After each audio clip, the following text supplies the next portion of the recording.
You won't believe what my own granddaughter did to me. After everything I sacrificed, the nights I stayed up holding her through heartbreak, the thousands I poured into her big day, she called me basic. And that was just the beginning. Before I tell you the rest, make sure to hit that subscribe button and let me know where you're watching from. This one's going to stay with you for a while. I never expected to be the villain in my own family's story. I suppose it crept up on me. One quiet dismissal at a time, one thankless gesture, one phone call that never came. And yet when Madison, my first granddaughter, the girl I used to rock to sleep on my chest, looked me dead in the eye and called me too basic for her bridal shower, something inside me shattered so cleanly, it made no sound at all. She didn't say it to my face. Oh no, that would have required courage. She said it in a group text I was accidentally left in. They were discussing the final touches of her bridal shower, the one I was paying for out of my retirement account. I had spared no expense. Custom linen napkins with her monogram, a floral arch flown in from Savannah, and a vineyard-style venue nestled in the Blue Ridge Mountains. Everything she wanted. But in that message thread, she laughed. Can we make sure Grandma doesn't come in her usual Kohl's outfit? This vibe is luxury, not basic. Another message chimed in, probably one of her sorority friends. Ugh, yes, she gives me cafeteria lady energy. Then a third, from my own daughter, Claire. Let's just tell her we're keeping it small. She'll understand. My hands were trembling when I read it. At first, I thought I must have misunderstood. Maybe it was meant for another chat, maybe autocorrect. But no, my name was there, plain as day. So was the casual cruelty. I sat in the quiet of my kitchen for a long time. The tea kettle whistled and whistled before I remembered I'd even put it on. I didn't cry. Not then. Instead, I smiled. A strange, hollow smile I didn't recognize. Wish you all the best, darling, I typed back. Hope it's everything you dreamed.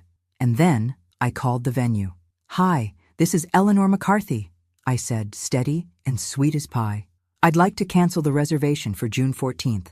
No reschedule. Just cancel. Thank you kindly. They were shocked. The woman on the line offered to waive the cancellation fee. I told her not to worry about it. I had other plans for the money. That night, I packed away the guest favors into a box and labeled it for donation. I transferred the refund into the account I used for charity work and sent the full amount to a women's shelter across town. I included a note in honor of all the women who were told they were too basic to belong. I didn't tell a soul. The morning of the shower came with sunshine and a soft breeze. I sat across the street from the now empty venue, sipping iced tea from a thermos and watching the chaos unfold. Cars pulled in one after another. Heels clicked on pavement. Pastel dresses fluttered. And then the panic. Phones were pulled out. Doors rattled. A few angry calls were made. I recognized Madison's voice before I even saw her. What do you mean it's canceled? My grandma reserved this. Call her. She was frantic, embarrassed, her face flushed crimson in the sun. I watched for a moment longer, then stood and walked away. I should have felt guilt. Maybe a better woman would have. But all I felt was a quiet sort of peace, like I'd finally stopped holding my breath after years underwater. Later that week, the calls started coming. Claire first. Mom, what happened at the shower? I wouldn't know, I said, folding laundry with deliberate calm. I wasn't invited. There was a long pause. You didn't have to cancel it. But I did. It was mine to cancel. They didn't say much after that. Just silence, awkward and sharp like broken glass. I didn't expect an apology. Not yet. Maybe not ever. But word got around town. People started asking questions. Eleanor McCarthy? The kind widow who donates turkeys every Thanksgiving? She ruined her granddaughter's bridal shower? It was funny, in a sad sort of way. No one had ever asked why I gave so much, or why I sat alone in church, or why my family never mentioned me in their social media posts. Even when I was standing 2 feet away, they only noticed when I pushed back. That week, I started a journal, not just of what had happened, but everything. The marriage, the lies, the family secrets I'd held onto like fire, burning my palms for decades. Each night, I poured pieces of myself onto those pages. I didn't know yet what I'd do with them. I only knew it was time to stop pretending. I had been quiet for too long, and something inside me, something powerful, was waking up. The next chapter of my life had already begun, and I had no idea just how explosive it would be. The knock came just after sunset. At first, I thought it might be one of the neighbors, perhaps Martha from across the street, bringing over her blackberry cobbler the way she always did when she sensed something was off. But when I opened the door, it wasn't Martha. It was a young woman, early 30s maybe, thin, wide-eyed, with a dusty canvas backpack slung over one shoulder and a camera bag in the other. "Mrs. McCarthy?" she asked, her voice soft but certain. "Yes." I kept the screen door closed. I'd learned to be cautious, especially with strangers who knew my name. "My name's Lily. I'm doing a documentary project on women like you." I raised a brow. "Women like me?" She flushed, looking flustered. "I mean, women over 60 who've, well, been erased by their families, by the system. Women who gave and then were pushed aside. I've been traveling across the South collecting stories. A woman at the shelter in Charlotte gave me your name. Said you saved her life." I felt my breath catch. It had been years. I could still remember the woman she spoke of, Mary Ann. She'd come into the shelter with a baby on her hip and bruises blooming like violets up her arm. I'd held her hand that night, told her she was strong enough to start over. I hadn't heard from her since. I opened the door slowly. "Come in, Lily." We sat at my kitchen table with the floral vinyl tablecloth I'd had for decades, sipping lemon tea while she set up her recorder. She didn't push, just waited, gently, as if she knew I needed time. I told her everything. The first time he lied to me. How it started small, working late, forgetting anniversaries, but turned into bigger things. How I once found a hotel key in his suit jacket pocket, and when I asked him about it, he laughed in my face. "Don't be dramatic, Ellie," he'd said. "You always make something out of nothing." I told her about the night I finally left, not with fury or slammed doors, just quiet resolve. I packed a single suitcase and left my wedding ring on the dresser. He didn't stop me, not even once. Lily listened, like every word mattered. "You were married for 35 years, she asked gently. 35 years, 3 kids, and a lifetime of being invisible." Her eyes filled with tears. And then I asked something I hadn't expected to. "Why are you really here, Lily?" She blinked. "I told you, the documentary—" "No." I leaned forward. "You knew my name, my full name. You didn't just get that from Mary Ann." She looked down at her tea.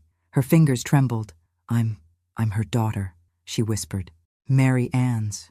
You held me when I was a baby. I don't remember it, but she does. She said you gave her the strength to leave my father, said you were the reason she survived." I felt my throat tighten. "I wanted to find you," she continued, her voice cracking. "I wanted to say thank you, and I want to help you tell your story." For a moment, I couldn't speak. I reached across the table and took her hand. "You already are, sweetheart." In the days that followed, Lily and I became fast companions. She stayed in the guest room, filmed our interviews in the garden, the porch, the kitchen where so many battles had been fought and lost. She helped me scan old letters, organize photos, dig up court documents I'd buried deep in drawers. But more than that, she helped me remember who I used to be. Not just a mother or a wife or a grandmother, but Eleanor. Eleanor, who loved poetry, who once dreamed of being a teacher, who danced barefoot in the rain when she was 21 and kissed her high school sweetheart in the back of a red Ford pickup. That girl was still in there somewhere. And Lily, she reminded me that my story wasn't over yet. One night, she came downstairs with an idea. "I want to host a dinner," she said, eyes shining. "Invite your family. Pretend it's for the documentary. We'll say it's honoring the McCarthy legacy. They'll come for the cameras. And then you'll have the floor." I stared at her. "You want me to confront them?" "No, I want you to reclaim your voice." Something inside me hesitated. Fear, maybe. Habit. But I was tired of being quiet. Tired of folding myself into corners. Tired of pretending their indifference didn't hurt. So I nodded. "Let's do it." Lily threw herself into planning. She was fierce, efficient, determined. She rented a beautiful private room in a historic inn just outside town. She printed invitations with gold foil letters and even hired a photographer. Everyone thought it was about them, about their legacy. Little did they know. As the date drew closer, I felt the old ghosts stir. What if they laughed at me? What if they walked out? What if they twisted everything like they always had? But then I remembered something Lily had said our first night together. "You don't need their permission to matter." And just like that, I wasn't afraid anymore. I was ready, ready to speak, ready to burn it all down if I had to. And maybe, just maybe, ready to rise from the ashes. The inn sat nestled beneath weeping willows and strung with soft golden lights, like something out of a Southern Living magazine. It was the kind of place where memories lingered in the air like perfume. I'd attended weddings there, baby showers, even an anniversary party decades ago, back when my children still saw me as someone worth celebrating. Now I stood in the grand dining room, watching the staff place name cards at a long mahogany table, my heart thudding in my chest like it wanted out. Lily adjusted her camera equipment in the corner, dressed in a sleek black blazer, every inch the professional producer. She gave me a little nod. "This is your stage, Eleanor." I smoothed my navy dress with trembling hands. It was the same one I'd worn to Madison's high school graduation. Back then, she'd told me I looked elegant. I hadn't heard her call me that in years. The guests arrived in clusters. Claire, my daughter, walked in first, dressed in her usual perfection, pearl earrings, silk scarf, a smile that never quite reached her eyes. Her husband trailed behind her, already texting someone. Madison followed shortly after, laughing too loudly, arm in arm with her fiancé, Evan. She was radiant. I'll give her that. Long waves of blonde hair, flawless makeup, a designer dress that screamed money and youth. She looked around, puzzled for a moment. "Wait, this isn't a restaurant?" she asked, blinking at the setup. "We rented the room privately for the documentary," Lily answered smoothly. "A tribute to the McCarthy family matriarch, a filmed dinner to preserve the legacy." That got their attention. "Oh, how lovely," Claire said, instantly slipping into hostess mode. "Well, we're honored. Aren't we, Maddie?" Madison smiled, tight-lipped. "Of course." The others trickled in. My 2 sons, one with his second wife, the other alone and brooding. A few cousins, old friends, all of them smiling, polite, unaware. We sat down. Plates clinked. Wine flowed. Conversation danced on the surface. Light and meaningless. Claire kept steering the camera toward herself whenever she spoke. And then Lily gave me the signal.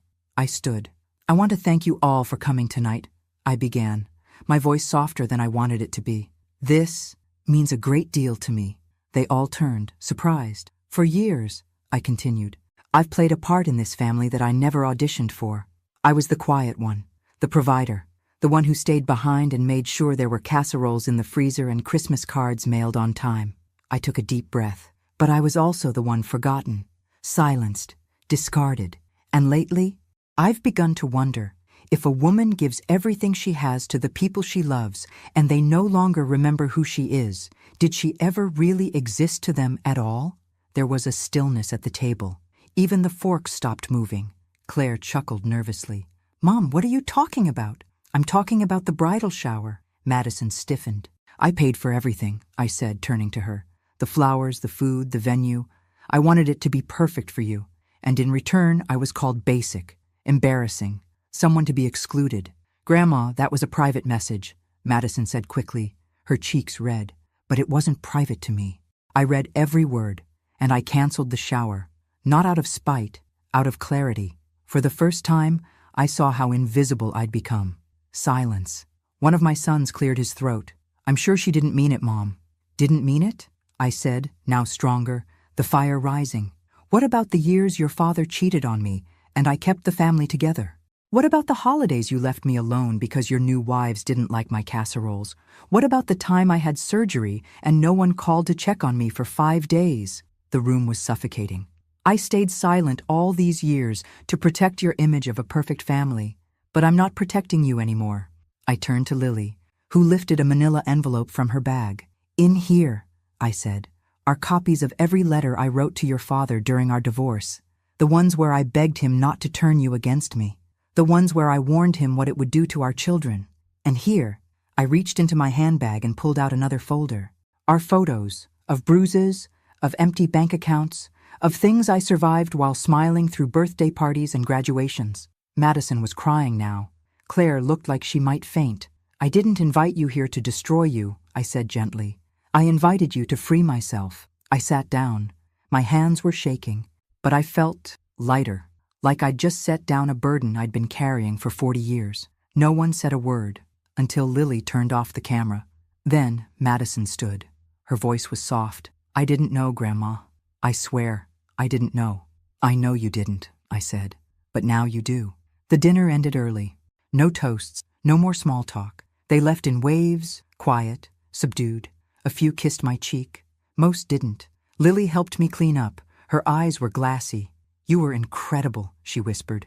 I was honest, I corrected. She smiled. Same thing. That night I lay in bed, staring at the ceiling.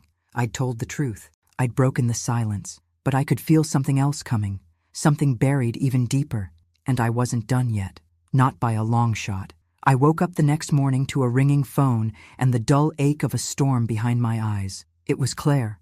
Her name lit up the screen like a warning sign. I let it ring twice. 3 times. Then I picked up. Hello, Mom. Her voice was brittle. We need to talk. About? That performance last night, that stunt. I sat up slowly, easing my back against the headboard. You mean the truth? Claire sighed. You humiliated us. On camera. Do you even realize what you've done to this family? I closed my eyes for a long moment. What I've done? Claire, I didn't destroy this family. I just stopped pretending it was perfect. There was a pause, then a soft click. She hung up. I placed the phone on the nightstand and stared out the window. The sky was gray. Rain was coming. But I wasn't afraid of storms anymore. Later that day, Lily returned from a short trip into town, her cheeks flushed from the cold and her arms full of boxes. What's all this? I asked. She set them on the dining table and opened the lid. Inside were stacks of manila folders, copies of documents I hadn't seen in over 20 years, bank statements, legal filings, a letter with my name on the top in crisp black ink. I went to the county archives, she said, and I found something. She handed me the letter. It was dated May, my mother's handwriting. Dear Eleanor, I've changed my will. The farm is yours now. I know I should have done this years ago, but I couldn't bear to hurt your brother. Still, it's rightfully yours. You were the one who stayed. You were the one who sacrificed. My throat tightened. I remembered that letter. I'd found it after her funeral, tucked between the pages of her favorite Bible. I'd given it to my ex-husband to show the lawyer. He told me it wouldn't hold up. He told me not to fight. I believed him. Turns out, Lily said, he never submitted it. He buried it. Legally, the will is still valid. The land, Eleanor, the farm, it's yours. I stared at her. What? It's yours. We just have to challenge the transfer. I have a lawyer lined up. She said you have a real case. My heart pounded. That farm wasn't just land. It was legacy. It was where I was born, where my father taught me to fish, where my mother made apple pie every 4th of July. It was mine. And he'd stolen it with a signature and a lie. I stood up so fast the chair scraped against the floor. Call the lawyer, I said. Let's bring it all into the light. The process began that same week, and oh, how quickly the storm gathered. My ex-husband, Dr. Charles McCarthy, was furious. He called me personally, something he hadn't done in years. Eleanor, don't do this, he snapped. It'll embarrass the family. Think of the kids. The kids you turned against me?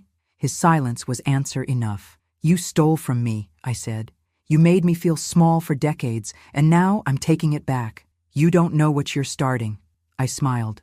Oh, Charlie, I do. For the first time in my life, I do. The court proceedings began within the month.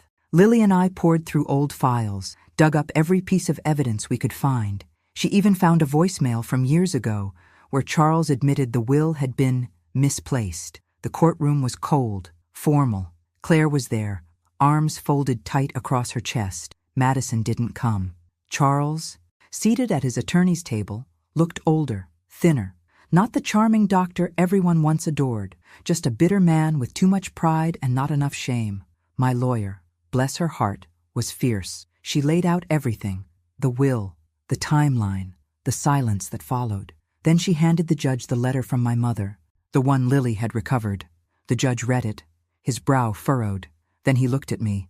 Mrs. McCarthy, do you believe your late mother intended this farm to be yours? I stood. I don't just believe it, I said. I know it, and I would have fought for it if I hadn't been gaslit into thinking I didn't matter. But I do matter, and I'm not invisible anymore. There was a hush in the room. Then, slowly, the judge nodded. I find in favor of the petitioner. The gavel fell. Just like that, the farm was mine. Lily squeezed my hand so tight I thought it might break. I didn't care. I was laughing, crying, breathing in a way I hadn't in years. Outside the courthouse, reporters waited. I gave a single statement. I'm not here to ruin reputations. I'm here to reclaim mine. I walked away with my head high and my spine straight. It wasn't just about land. It was about truth, and it was just the beginning. 2 weeks after the ruling, I stood at the edge of my mother's old farm, boots sinking slightly into the soft, thawing earth. The house was tired. Its shutters hung loose. The paint was chipped, and weeds had claimed most of the garden. But to me, it was sacred ground. A heartbeat I thought I'd lost. Mine again. I breathed it in. The smell of wild honeysuckle, damp pine, memories. I walked the length of the property line, remembering summers spent chasing fireflies with my brothers, winters huddled by the fire while Mama read aloud from old books, her voice slow and sweet like syrup. I remembered the barn dances, the burnt pies, the tears. I remembered everything. And for the first time in decades, I felt whole. Lily arrived the next morning with a notepad full of ideas and a sparkle in her eye. We could restore it, she said. Turn the house into a women's retreat center, workshops, healing spaces, a place where women like you, women like me, can come to breathe. I hadn't even finished my coffee, and already she had sketches spread across the kitchen table. I was just planning to fix the porch swing, I joked. But something about her idea stirred me. A safe place, a fresh start, not just for me, but for all the invisible women I'd met over the years, the ones whose stories were never told, the ones who were always someone's mother, someone's wife, someone's shadow. I put my hand on hers. Let's do it. We started small, gutting the inside, replacing the windows, repainting the trim. Neighbors pitched in. Old friends brought tools and casseroles. Even the mayor stopped by one afternoon to say, "It's good to see this place come alive again." And it was. So was I. But just as the house began to shine, the phone rang again. It was Madison. Her voice cracked before she even said hello. "Grandma, can I come see you?" I paused, unsure. Then, yes, of course. She showed up 2 days later, wearing jeans and a hoodie, no makeup, her hair tied back in a loose bun. Not the polished version of herself I usually saw, just a girl, my granddaughter, shaking, nervous. She stood on the porch where I used to rock her to sleep. "Grandma," she began, "I didn't understand. About what you went through. About what you carried. I was cruel, and I'm so sorry." Her eyes filled with tears, and she took something out of her pocket. A frame. Inside it, the printout of the message thread. The one where she called me basic, but she'd changed it. The frame was painted gold, and beneath the glass, she'd written, "I was wrong. You're not basic. You're the foundation, and I'm proud to be your granddaughter." My chest ached. I reached out and pulled her into my arms. "Thank you," I whispered. "That means more than you know." She stayed for days after that, helped with the cleanup, cooked meals, asked questions, real ones, about my childhood, about the marriage, about everything. And I told her, not as a grandmother, not as a victim, but as Eleanor.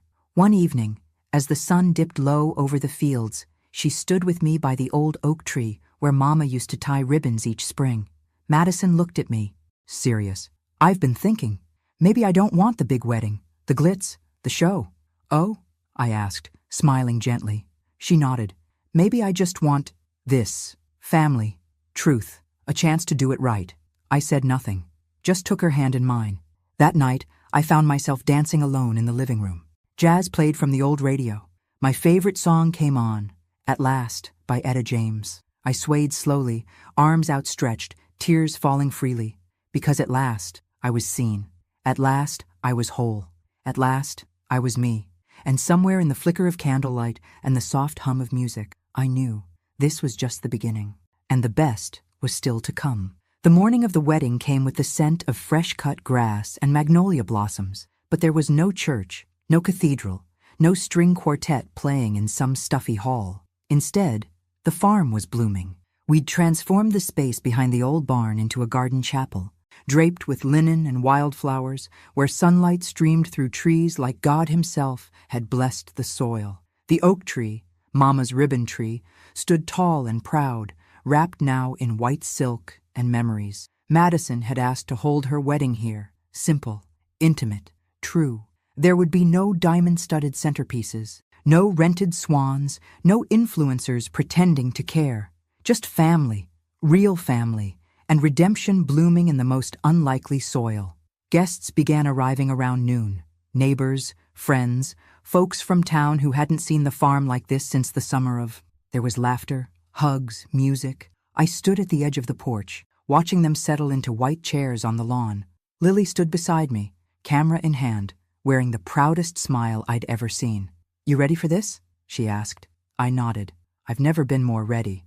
Then, just before the ceremony, a courier arrived with a thin envelope, handwritten, no return address. I opened it slowly, unsure what to expect. Inside was a letter from Charles. "Eleanor, you were right. I never saw you for who you were. I saw a version of you I could control, and when you stopped being that, I resented you. I know it's too late for forgiveness, but it's not too late for the truth. I'm stepping away from the practice. I've sold my share. Enclosed is a check. It's not enough. It never will be. But it's something. I've told the kids everything. Do with it what you will." Charles folded inside was a check for $10. I stared at it, not for the amount, but for what it meant. Not justice, not revenge, recognition. I didn't tell anyone, not that day, not yet. I slipped the letter into my Bible, right where Mama had once hidden her will. 2 women, both betrayed, and both redeemed. The music started. I took my seat at the front, heart full. Then Madison appeared at the top of the aisle, barefoot, no veil, holding wildflowers. She looked at me, not past me, not around me, at me, and she mouthed, "Thank you." Tears slipped down my cheeks as she walked down the aisle toward Evan, who waited with shaking hands and wide eyes.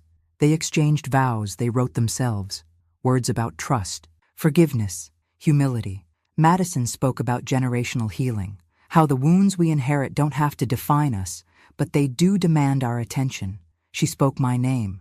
I dedicate this day to my grandmother, Eleanor McCarthy, for showing me that dignity isn't about appearances, it's about truth. And that love doesn't come from perfection, it comes from courage. The crowd stood in applause before the kiss even came.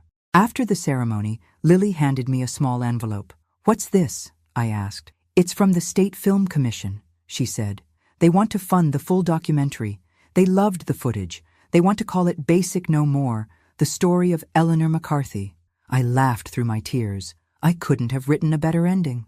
That night, we danced under the stars. Me, Madison, Lily, even Claire, who cried as she hugged me and whispered, "I'm sorry I didn't see you sooner." We didn't talk about the past that night. We didn't need to. It was in the soil, in the music, in every echo of laughter from the people who had once looked past me, now circling back like fireflies to the light. And as the night faded, I sat in my old rocking chair on the porch, watching the last of the candles flicker. 66 years, a lifetime of silence, but not anymore. I was Eleanor McCarthy, and I had finally been heard. 2 months later, the ribbons returned. We started tying them again, me and Madison, just like Mama used to do every spring.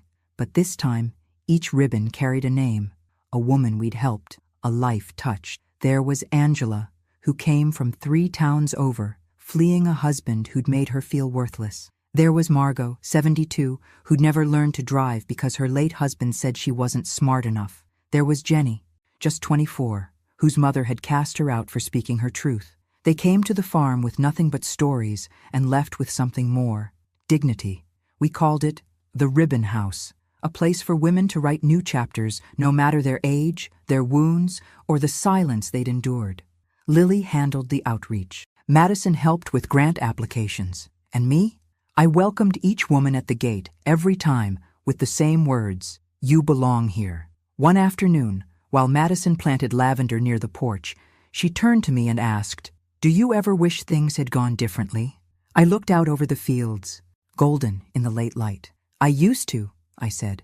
"But if they had, I might never have found my voice, and you might never have found yours." She nodded slowly. "I'm proud to be your granddaughter." Tears stung my eyes. "And I'm proud to be your legacy." That night, I found Lily sitting under the oak tree, her camera in her lap, staring up at the sky. She looked peaceful, tired, fulfilled. "They accepted the documentary into Sundance," she said softly. "We're going, all of us." My heart skipped, not because of the prestige, but because my story, our story, was going to reach women far beyond these fields, women who still sat in silence, women who still believed they were too old, too plain, too broken to rise. "They're going to hear your voice, Eleanor," Lily whispered. I reached for her hand. "They're going to hear yours too." On the morning of the premiere, I stood before a mirror in a modest hotel room in Utah. I wore a navy blue suit, pearls from Mama's old jewelry box, and a heart filled with every version of myself I'd ever been. Young, scared, silenced, and finally, free. We walked the red carpet as a trio, Lily, Madison, and me. Cameras flashed, people clapped, but all I could think about were those ribbons swaying back home. The film played in a packed theater. There were tears, applause, a standing ovation. But the moment that stayed with me came during the Q&A, when an older woman with silver curls and trembling hands stood up from the back row. "I haven't spoken to my daughter in 20 years, she said, her voice cracking. "But tonight, I think I will." I met her eyes, and I knew. This was the reason. This was the miracle born from years of heartache. This was redemption. When we returned to the farm, I found a letter waiting on the porch swing. No signature, just 6 words in delicate handwriting. "I see you now. I'm sorry." I pressed it to my chest and smiled through my tears, because I was no longer waiting to be seen. I had already become the woman I needed, and now I was helping others do the same. So I tied one last ribbon on the oak tree, bright red, the color of fire, of courage, of rebirth, and on it I wrote, "Eleanor McCarthy, survivor, matriarch, free." Then I turned toward the house, toward the laughter inside, toward the life still unfolding, and I walked forward, finally whole, finally heard, finally home. 1 year later, to the day, the farm buzzed with life. Children chased chickens in the yard, women laughed around fire pits, and from the porch, the sound of old gospel hymns spilled out on the wind. The ribbon house had grown into something none of us could have imagined, a living, breathing sanctuary. Not just a home, but a movement. There were now 4 cabins on the property, each built by local volunteers. A greenhouse, a craft barn, a circular room we called the voice room, where women could sit, share, and finally say the things they'd never dared say before. I'd never seen so many broken pieces turn into something so whole. And still, each time I walked through the field at sunset, the silence gave me pause, because despite everything, despite the film, the farm, the forgiveness, I still hadn't spoken to Claire again. Not since the wedding, not since she walked away, too ashamed or too afraid to come back, until one evening, as I was locking up the community pantry, a familiar car pulled into the driveway. Claire stepped out. No designer scarf, no pearls, just jeans and a windbreaker, and a look on her face I hadn't seen in decades. Vulnerability. She didn't speak right away, just stood there, taking in the land she'd grown up on and forgotten. "Hi, Mom." I swallowed hard. "Hi, Claire." She came closer, hands trembling. "I've watched the documentary, twice, maybe 3 times. I couldn't believe what I didn't see, what I refused to see." My voice was gentle. "You were a child, Claire." "No, I was an adult. I had children of my own. I chose convenience over truth." She reached into her coat pocket and pulled out something small, a folded, aged photograph. Me, holding baby Claire in front of the old farmhouse. I was smiling, radiant, tired. "You were everything I needed," she whispered. "And I let him take that from you. I let us take it from you." Tears filled my eyes. "You can't change the past, baby," I said, taking her hand. "But you're here now." She nodded, crying. "Do you think I could volunteer here? Maybe help in the kitchen?" "I can cook." I pulled her into my arms, burying my face in her shoulder like I did when she was 5 and afraid of thunderstorms. "You don't have to ask," I said. "This is your home too." That night, we sat on the porch and watched the stars come out, shoulder to shoulder, not as mother and daughter caught in the wreckage, but as women, mending. Inside, Madison rocked her newborn by the fireplace, my first great-grandchild, a boy. She named him Elliot, after me. Lily sat cross-legged on the floor, reading submissions for her new podcast. Letters from the Ribbon House. Stories from across the country had started flooding in. Women sharing their truth because they'd seen that someone else, someone like them, had survived. And outside, the oak tree stood tall beneath the moonlight, its branches heavy with ribbons. Some old, some new, all sacred. I closed my eyes, listened to the wind in the trees, and for the first time in my life, I felt something I couldn't quite name at first. Then I knew. It was peace. The kind that only comes when you've told the whole truth, survived the storm, and lived to dance again. And as the fireflies blinked back to life around us, I whispered to myself, I was never too basic. I was just too much woman for people who couldn't see me. But now they do. 5 years had passed since that first ribbon. 5 years since the farm had been nothing more than overgrown grass and a broken porch swing. And I was something like that too. But standing there now, watching families spill across the lawn, watching the sun glint off silver hair and children's laughter weave through the breeze, I knew one thing for sure. Every moment of silence, every cracked heart, every slammed door had led here. I'd just returned from Washington, D.C., of all places. The Ribbon House Initiative had been recognized with a national award for community healing. Lily had spoken on stage with tears streaming down her cheeks. Madison sat beside her with baby Elliot on her hip. And me? I stood behind them, hand over my heart. Never prouder. When we returned, the whole town welcomed us with banners and pies and more hugs than I could count. The local paper dubbed it the redemption of Eleanor McCarthy. But I wasn't looking for redemption anymore. I was looking for legacy. One afternoon, I walked out to the oak tree, the oldest one on the farm. The wind was soft, the air thick with jasmine, and as I touched one of the ribbons, a thought struck me. I wanted to leave behind more than memory. I wanted to give voice to every Eleanor who ever lived in shadows. So I began writing my book. I called it Ribbons in the Wind, How I Took My Life Back at. It poured out of me like a river, decades of silence, reshaped into strength. I wrote about Charles, about Claire, about the lies and the losses, and the moment I stopped asking for permission to be seen. And I wrote about joy, about Elliot's first birthday, and how he'd wrapped his tiny arms around my neck and whispered, Gigi. About Madison giving a talk at a women's conference and saying, my grandmother's fire saved us all. About Claire, standing in front of a group of survivors at the farm and sharing her own story of healing, voice cracking, finally free. The book hit shelves the following spring. It became a quiet bestseller, but more than that, it became a lifeline. Letters arrived from Kansas, New Mexico, Ohio, women in their 60s, 70s, even 90s, telling me they'd walked out of bad marriages, reconnected with estranged children, started painting again, started living again. One woman wrote, your story didn't just change my life, it gave it back to me. I kept each letter in a box I called the Second Chances drawer.